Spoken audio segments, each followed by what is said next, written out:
1 Thessalonians 5:18 says, in everything give thanks, for this is the will of God in Christ Jesus for you.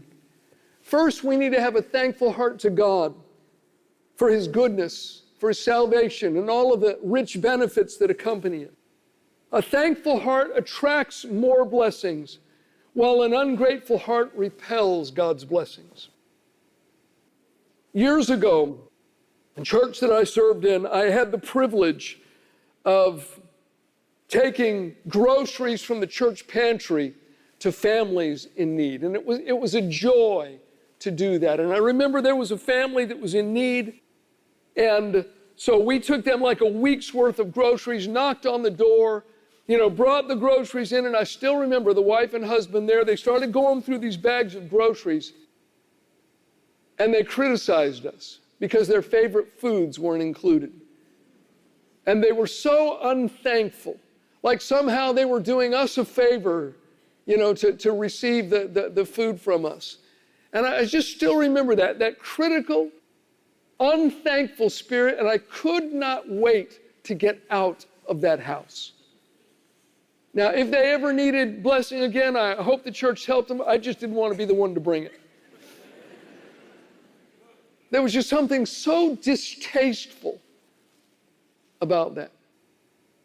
The other side of that, here at Cottonwood, we do a lot of similar things. And I remember one Christmas, people in the church adopted families, personally adopted families that were going through a rough patch and couldn't provide a Christmas dinner or, get any presents for the family. And so we, like many other people in the church, we adopted a family. We went out shopping with the kids, and each of the kids, picked out a gift for their kids, and we got a frozen turkey and, all the trimmings, and we went and knocked on their little humble place where they were staying and said, hey, surprise, we brought Christmas. They invited us in, and the husband and wife and the children were there, and we set down all of this food and set down the gifts, and I'll never forget it. That husband, he hung his head and he started to cry. And then he lifted a hand and he began to worship God and thank God for loving him so much and taking care of his family. And I will tell you, I'm not making this up. Suddenly, a holy presence engulfed the room. I felt like I needed to take my shoes off.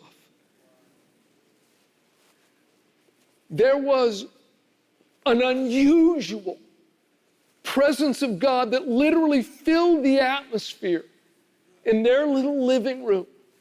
And the thing that brought it was that heart of gratitude. Be grateful for what you have. Be grateful to God, but be grateful and thankful to people as well, and for the things that they do. And don't just think it, express it, show it, tell them. Sometimes I know we think, well, I'm really grateful, but it doesn't do anyone any good except you if you don't tell them.